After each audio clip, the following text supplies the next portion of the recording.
Here we are, ladies and gentlemen. Welcome back. Nick Alberici here, Week 9 NFL picks and predictions. You see, here I am again, back in the week. What I did, Week 7 picks in here. Yeah, the week of Minnesota's bye. I did the predictions in here. The reason why I'm doing the car again, a lot of people noticed on my videos. And I noticed it too because I watched back this morning. I sound like, it sounds weird, but I sound a little bit more clear when I'm in the car. I don't know, because it's just like it's a closing more space, and I feel like I talk louder because a lot of people don't watch this at, earbuds in and whatever. It's not a big deal, but you know what? I said I'll just do it for you. Well, I don't know, because it's a closer space, you can hear the voice echoing more. Whatever, it's not really a big deal. I'm still doing the video, so who gives a shit? But plus, I got, I like to get it done early, and so I could, release it later. It's 12 o'clock, so at least afterwards, and I could release it. I'd like to release it like mid-afternoon. So here we go. We're in November. Everybody had a good Halloween. And here we are. So Eagles at Texans. We'll start it up Thursday night. Tomorrow night, and I'm already going to have this as my lock of the week. Eagles are not going to lose in Houston. They're 14-point favorites, by the way. Over-under is 45.5. So, yeah. Houston's so bad, I don't see them doing shit. I'm going to say 31-10 Eagles. If they lose this game, that would be horrible. A lock of the week, Eagles. Book it. Yep. Next game, Chargers-Falcons. Los Angeles is only 3. Over-under is 49. This could be a weird game, but Chargers off a bye. I don't see why they would lose this game to a Falcons team that just lost. So I'm going to take the Chargers here. The Falcons aren't lost, but they are what they are. Falcons, I don't know, So just give me the Chargers by 6. 6-point game just because I'm going to take them at 27-21 Chargers. But should be a close game at least, so at least no blowout. Next game, Dolphins at Bears. Miami is 5. Over-under is 45.5. Well, the Bears, no more Raekwon Smith and no more shitty receivers because now they have Chase Claypool, and the Broncos is trading for Bradley Chubb. So there's some storylines in this game, what the new guys are going to do. But Dolphins should win, even though they didn't look too good last week against the Lions. They squeaked out that game. I'm not surprised that, Lions put up another decent fight. Every week it seems like they're doing that. But give me the Dolphins by a score of 30-20. 10-point win. And, yeah. Panthers at Bengals. Cincinnati is 7.5. Over-under is 42.5. Yeah, they got to bounce back here. That was a shitty performance on Halloween. That was bad. They couldn't get anything going. What was the score at one point? 25-0? Can't happen. It can't happen. But the Panthers are just, they had that game one other day, but DJ Moore was an asshole and took off his helmet, cost the team. That's typical stupid NFL players right there. And I think the Bengals win here by at least 15 to 20-point range. So I'm going to give them a 34-17 win. I just don't think that, they could afford to be 4-5 and then lose to a team like this. So give me the Bengals. Packers at Lions. Green Bay 3.5. Over-under is 49.5. This is a tough game. I originally had the Lions, but I'm going to take Green Bay because, Rodgers can't keep losing like this. You know what I mean? It's going to be a close game. Another close game. But if the Lions get off to a lead like they did against Miami last week, like a 14-0 lead, then the Lions are going to win. They won't blow it 2 weeks in a row. But I'm assuming that's not going to happen, and I'm going to take the Green Bay here at 27-23. One score game. I have to pick up Tonyan in fantasy because I have Kittle on a bye and I don't have another tight end. I just think right here, Green Bay, the Lions D is bad. It's a deciding factor in it. If their defense was decent, I'd be taking Detroit. But give me the Pack. I just think that it's Jared Goff, man. It's Jared Goff. It's not like it's somebody really good. It's Jared Goff. And now I don't got Hawkinson anymore. I'm explaining that. Everybody knows where he went. But give me Green Bay. Colts, Patriots. New England's 5.5. Over-under is 39.5. Yeah, New England's going to win this game. The Colts, Hines just got dealt to the Bills. They're just, I don't know. They have Zach Moss and Jonathan Taylor. The offensive coordinator just got fired. Excuse me. And this New England looked good last week. Look back on track. I'll take New England here by 2 touchdowns. At 30-16. I just don't see, the Colts getting any momentum like this against Belichick. And look for a 2-score win in that for the Patriots. Bills at Jets. Bills are 13. Over-under is 47. Now, I'm kind of surprised this line is that high at 13 because I don't know, man. Sometimes Buffalo puts up those games where they're shocking and they lose. I think they'll win here, obviously. I only think they're gonna win by 10 points. I only have it at like 27-17 Bills. I just think that the Jets, they're not as bad as people think. They're 5-3, but like it's a division game and it's 13 points like that. Bills should win, but they won't cover. So mark my words on that game. But it's a little bit weird. That high of a line like that. I don't know. Vikings at Commanders. Minnesota is 3.5. Over-under is 43.5. People might question the line, but I think because it's in Washington and the Commanders have been playing some decent football of late. I think Wentz is going to lose his job, to be honest with you, when he gets back. But Kirk Cousins' revenge game. Remember that. And now he's got Hawkinson. It's gonna be something fun over there. That offense is looking scarier. Irv Smith's gonna be out till like the playoffs. He's a free agent this year. He's probably gonna walk. But getting the Hawkinson like that, another year of control, it's such a W. We gave up a second and a fourth, but then we got picks. So it's like we traded back a little bit. I'm just focused on Hawkinson. I really don't care about all that shit. I'm glad the first round pick kept because sometimes teams are stupid and they'll trade their first round pick and you're like, huh? So we didn't have to go up a first. So that was a W. Another game last week against Arizona. Like I said, it was gonna be a game like that, a 7-8 point win. You know what I mean? We got that.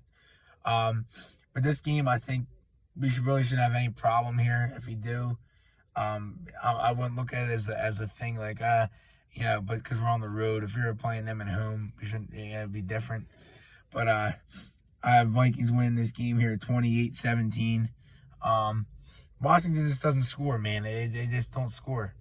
I think Cousins has like three touchdown passes in this game.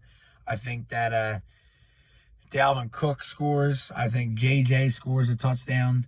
I'll throw one to JJ. He'll throw one to JJ. He'll throw one to Thielen, and I think Hawkinson's gonna score in his first game as a Vike. So, and I wouldn't be surprised. I'm saying 28, but I really wouldn't be surprised if we get a defensive score. Because sometimes we tend to do that shit. We might get a defensive touchdown. We did last year, but like against the who we play? Was it against? Oh, it was week 18 against the shitty Bears. Pat Pete got a pick 6. So this game could be a game where Heineke forces something in double coverage and we return something. That could be a game like that too. But I think 28-17 is pretty accurate. Oh man, I don't know who to pick in this one. Raiders at Jags. Las Vegas is 1.5. Oh God, I can't trust the Raiders, man. They suck. I didn't get shut out by the Saints. I'm gonna go with the Jags. This is a slight upset, but I'm gonna take the Jags here. I just think that the Raiders are just so inconsistent and bad. I just can't pick them. I just can't pick them. I can't pick the Raiders. I'm gonna say 24-21 Jags. That seems good. Yeah, it's just two teams that are just inconsistent as fuck. The Raiders a little bit of a disappointment. I thought they'd be better than 2-5 this year, and the Jags at 2-6. It's what I expected, but they're home here, so we give them the dub. Another tough game to pick. I didn't think this coming in week 1, but Seahawks at Cardinals. Arizona's 2, over/under is 50.5. Seattle's playing out of their minds at 5-3. I can't believe that they're that good. I'm confused on how good they really are right now. But man, I don't see them winning in Arizona. I think Hopkins here might score twice, but I think it's going to be a close game. I'm going to say 30-24 Cards. I just think that, it's they're home. If this was in Seattle, like Seattle won by 10, in Seattle, it'd be a different storyline. But over here, it's that type of game. Yeah, it's got that type of feel to it that Arizona at home should win. We only have 2 4:00 games this week. So that was the one game, and here's the second one. It's so stupid that they should make another 4:00 game. Like, they should have made, like, I don't know. Like, shit. Like, Colts Patriots should have been a 4:00 game. Or Bills Jets. Stupid. Rams Buccaneers. The Rams are underdogs 3 at Tampa. 42.5. I'm gonna pick. Oh man. Who would have thought coming in this year both of these teams would be inconsistent? I'm gonna go Brady in the Bucs. I had the Rams earlier in the week, but Cooper Kupp, he's banged up, he'll play. But the Rams didn't do nothing at the deadline, and they didn't do nothing. You would have thought they would have traded for a running back, but whatever. But I just think that, the Bucs are another one. They didn't do shit. You know what I mean? I don't understand it. These teams, they need guys, and they're struggling, but they don't find that way to go get those guys. But I don't see how the Rams and Buccaneers are this bad. 3-4 and 3-5 to start the season. To me, I just look at it as that Stafford's getting older, and Brady has too many distractions. It's a Super Bowl hangover for the Rams, man. That shit always happens. I feel like it happens more in football than baseball, but it happens in both. But I'm gonna take the Bucs here by a field goal. I'm gonna take, and I think it's gonna be a low-scoring game. I'm gonna say 23-20. Right on the over/under, basically. But I just think that because if this was in Rams' house, the Rams would win. But I got the Bucs. Sunday Night Football: Titans at KC Chiefs. KC's 12.5, over/under 46. KC at home off the bye. They don't win this game, and I don't know what to say. I mean, the Tennessee's 5-2, but do you come into the playoffs? Would you fear them at a 5-2 team with no receivers and Tannehill? Tannehill he is what he is. You know what I mean? He's a quarterback that is pretty decent, but will never win you shit. But I don't know, man. This is a shit show over here in Tennessee. I just think it just runs around Derrick Henry. But I'm gonna take Kansas City at 33-21. I think it should be a Sunday night game where you see a lot of points, which is good. I don't want to sit there and watch a Sunday night game that's dog shit. But if the World Series goes to 7 games, I might tune into that. Which that depends what happens tonight. If Houston wins, I can see that. But if not, but yeah, that's another thing. Going back to Super Bowl hangovers with the Rams and the shit like that. Like the Phillies are the perfect team for that because, especially this year, the rotations. Whoever wins the World Series, I could see it. Houston's never bad, but like you just look at that. Like next year, like everybody, like spring training starts mid-February. The World Series is gonna get over second week, first or early second week in November. If you look at it that way, and it's like shit. Like you have basically half of November the players because you got the parade and all that. You got December, January, and half of February, and you're back. So it's basically 3 months. But like, I don't know. Monday Night Football. Ravens Saints. Baltimore's 3, over-under 48. The Saints suck, but they got lucky last week. Not lucky, but they dominated. I think Lamar here, though. Ravens are actually proving me wrong. I had the Ravens this year with no receivers doing jack shit.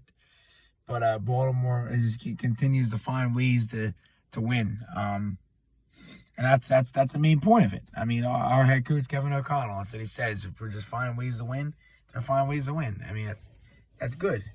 Doesn't matter. My opinion, doesn't matter how you win a football game or any sports game in general. If you find a way to win, a win's a win. You know what I mean, I don't care. If you win a baseball game 2-1 and you have 3 hits, the other team has 10 hits, but you hit a 2-run home run. So what? You know what I mean? You won the game. But yeah, Baltimore here. I'll take Baltimore at 28-20. I think an IC point win for them should seem about right on the road Monday night. The Saints fans come into factor there. That stadium's loud. But they're just all injured up and banged up. They've been banged up since our London game when you played them. But yeah, give me the Ravens. So the teams on a bye this week: Browns, Cowboys, Broncos, Giants, Steelers, and 49ers. So that's a pretty large group of bye week guys right there. We got 6 teams on a bye. It's the highest we've had so far this season. That's another factor in it. Why there's only 2 4 o'clock games. I could see why, because Broncos play out west and there's Niners do. But yeah, so I mean, this week a lot of tough games to choose though. A lot of tough games. The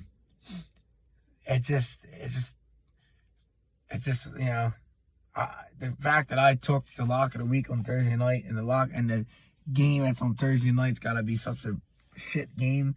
It's the best team in football right now versus the worst team in football right now.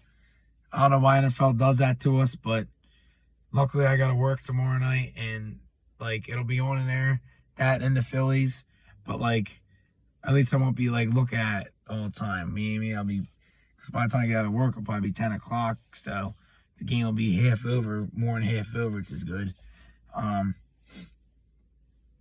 I don't know what Philly fans are going to watch more, the Eagles or the Phillies.